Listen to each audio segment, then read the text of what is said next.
Hello दोस्तों, कहानियों का दौर चैनल में आपका स्वागत है। आज की कहानी है जिम्मेदारी। तो चलिए कहानी शुरू करते हैं। रोज का वही समय, सुबह जल्दबाजी में जॉब पर जाना, भागते भागते कभी कुछ छूट जाना, कभी कुछ। आए दिन उसे ऊपर 2 चक्कर तो लगाने ही पड़ते। आखिर उसे हर बात की हड़बड़ी जो रहती। क्यों ना हो, नया नया जॉब लगा था, घर की और नौकरी की दोनों की जिम्मेदारियों को निभाना, वह भी सुबह के समय। यह तो एक परिपक्व महिला भी नहीं कर सकती थी। विनी तो बेचारी अभी महज 22 साल की थी। इतनी छोटी उम्र में पिता की बीमारी ने उसे इतनी जल्दी परिपक्व बना दिया था। आज भी वह कुछ भूल आई थी। गाड़ी स्टार्ट करने से पहले भागते हुए ऊपर गई। उसकी रोज की इन गतिविधियों को महेश जी अक्सर अपनी बालकनी से देखा करते और हमेशा उसे देख कुछ सोचते रहते। विनी इस बात से बेखबर अपनी भागदौड़ की दिनचर्या में जी रही थी। महेश जी उम्र दराज थे, अपनी पत्नी के साथ अकेले रहते थे, घर का सारा काम खुद करते थे, यहाँ तक कि पत्नी के कपड़े भी स्वयं ही धोते। उनकी पत्नी अभी 2 महीने पहले ही पैरालिसिस की शिकार हो गई थी। बच्चे तो बाहर थे, वह तो बस फोन पर ही हालचाल पूछकर तसल्ली कर लेते। बेचारे महेश जी एक औरत की भूमिका निभा रहे थे। शाम को जब वह टहल रहे थे तो उन्हें विनी आते हुए दिखाई दी। विनी का फोन कान पर लगा था। वह अपनी गाड़ी रोकते समय बैलेंस खो बैठी। यह देखते ही महेश जी ने लपक कर उसकी मदद की और मुस्कुरा उठे। विनी उन्हें धन्यवाद देकर घर आ गई। पहली बार विनी ने महेश जी को देखा था। वह तो इतनी व्यस्त रहती है कि आसपास कौन रहता है इसकी भी उसे जानकारी ना थी। विनी की माँ जब सब्जी लेने नीचे जाती तो रेखा उसे अर्थपूर्ण दृष्टि से देख मुस्कुराती रहती। उसे कुछ समझ ना आता। इधर विनी और महेश जी अक्सर नीचे मिलते और विनी उनसे रोज थोड़ी बहुत बातचीत कर ऊपर आ जाती। यह सिलसिला काफी समय से चल रहा था। रेखा की नजरें रोज अब इन दोनों की गतिविधियों पर रहने लगी। एक दिन महेश बाबू ने उसे कुछ सामान लाने को कहा। विनी ने सैर सी उनकी बात को मान देकर हाँ कहकर चली गई। उस दिन बात आई गई हो गई। दूसरे दिन शाम विनी जब लौटी तो रेखा ने देखा कि एक सुंदर सा बुके और गिफ्ट गाड़ी की डिक्की से निकालकर महेश जी को फोन लगाया। महेश जी भी तुरंत शर्ट के बटन लगाते हुए खुशी खुशी तेज कदमों से विनी की ओर आए। यह सब देख रेखा ने सभी आसपास की महिलाओं के कान भरने शुरू कर दिए और विनी को बदनाम करने लगी। इतनी सी छोकरी अपने पिता से बड़े उम्र के व्यक्ति से चक्कर चला रही है।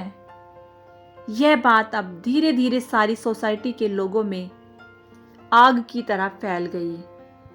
विनी की मां नीचे सब्जी लेने जाती तो सभी महिलाएं कानाफूसी करने लगती।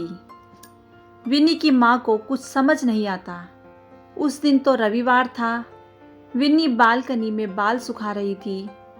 तभी उसने देखा कि कॉलोनी की महिलाएं नीचे इकट्ठा हो गई हैं और विनी की मां को नीचे आने के लिए आवाज दे रहे हैं। थोड़ी देर में वहां कुछ बुजुर्ग भी इकट्ठा हो गए। विनी को समझ नहीं आया कि माजरा क्या है। तभी नीचे से विनी को देख रेखा बोली, अपनी माँ को तो जरा नीचे भेज। विनी माँ से बोली, माँ तुम्हें नीचे बुला रहे हैं, सोसाइटी में कुछ घटित हुआ है क्या? विनी ने सवालिया नज़रों से माँ की ओर देखते हुए पूछा। बेटा पता नहीं, कुछ काम होगा, मैं आती हूँ, तुम पापा का ख्याल रखना। कहते हुए विनी की माँ नीचे आ गई।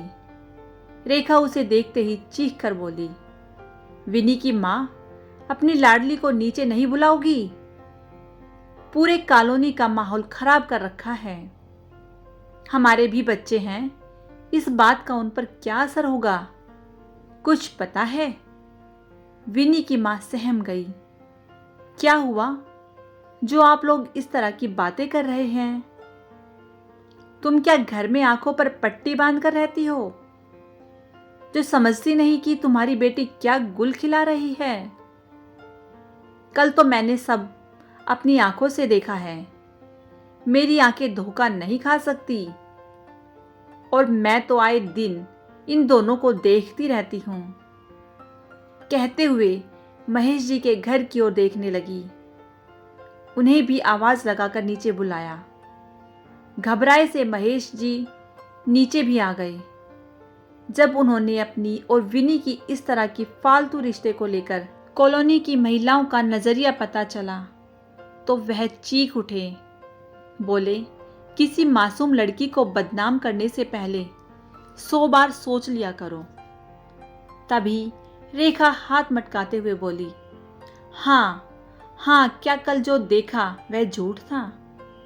कल मैंने अपनी इन्हीं आंखों से देखा। विनी तुम्हें गिफ्ट और फूलों का गुलदस्ता दे रही थी।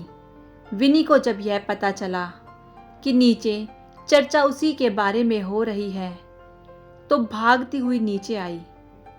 बोली, आंटी, हर रिश्ते का एक ही मतलब नहीं होता। कहते हुए उसकी आंखों में आंसू बह निकले। महेश जी ने रेखा को क्रोध भरी नजरों से देखते हुए कहा, हाँ, जो तुमने कल देखा था वह बिल्कुल सही था। मैंने ही विनी से गिफ्ट और फूल मंगवाए थे। कल शालू का बर्थडे था।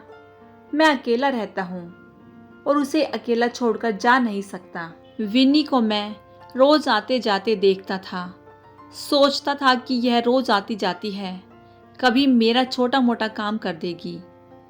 यही सोचकर मैंने उससे बात शुरू की और वह भी मेरा मान रखते हुए सहर्ष मेरी मदद के लिए मान गई। आप अपनी गंदी सोच को सभी पर थोपने से पहले जांच परख लिया करो। बेकार एक लड़की को बदनाम करने चली हो। तुम जैसी औरतें ही हैं जो समाज में जो होता नहीं है उसके बारे में भी मनगढ़ंत कहानियां बताकर, फालतू की गॉसिप करके लोगों के बारे में बेकार की बातें फैलाती रहती हैं।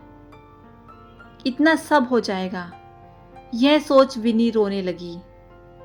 तभी विनी की मां ने उसके सिर पर हाथ रखते हुए कहा, बेटा, किसी का सहारा बनकर जो लोग काम करते हैं, गलत भी वही लोग सुनते हैं। तुम्हारा काम करते रहो, मैं तुम्हारे साथ हूं।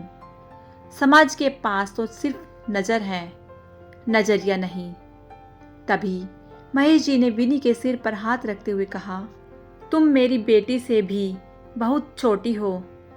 आज रेखा अपने बनाए हुए बेमतलब के जाल में खुद ही फंसकर शर्मिंदगी महसूस करने लगी। उसे महेश जी और विनी से माफ़ी मांगने में भी झिझक महसूस हो रही थी।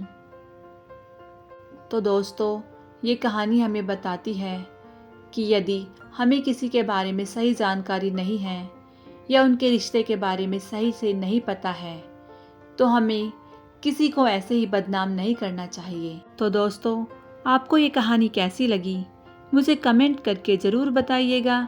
यदि कहानी अच्छी लगी हो तो कहानी को लाइक कीजिएगा, शेयर कीजिएगा, और यदि चैनल पर नए हैं तो चैनल को सब्सक्राइब करना बिल्कुल ना भूलिएगा।